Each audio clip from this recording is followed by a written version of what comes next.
I spent 2 weeks in the Provo MTC waiting for my visa to arrive, and then I went down to Brazil after the second week, and the experiences between the two MTCs were much different.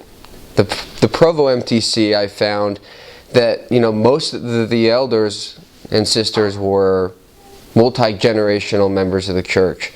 And I remember my first night in the MTC, I was taking a shower and I was singing Elton John, Yellow Brick Road. And I just thought that was completely normal. And I remember someone coming in the shower and yelling, "That's Babylon, elder."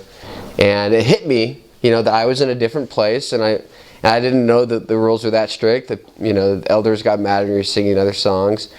And so the Provo MTC, people were very, they were on a mission, and they were going to sing mission songs and think mission thoughts, and so I understood that pretty quickly. And then when I went down to Brazil, I had a different experience. I walked into the shower my first night, and it was like a samba party almost. I mean, the guys were singing, and there was a ton of tattoos on the elders, and I realized very quickly that these weren't multi-generational members of the church. In fact, the majority of the elders in the MTC that were Brazilians had been baptized 12 months ago. And in many cases, no one in their family was baptized. They were the only ones.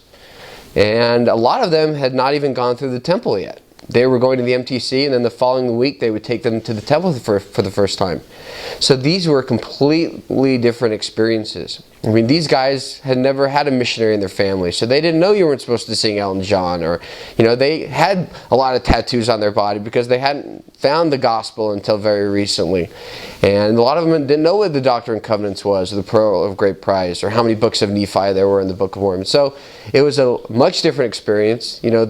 The American elders, and I'd say about 1/3 of the Brazilian elders that who were born into the church, they did a lot of teaching and a lot of being examples and explaining how things worked and what a mission was like.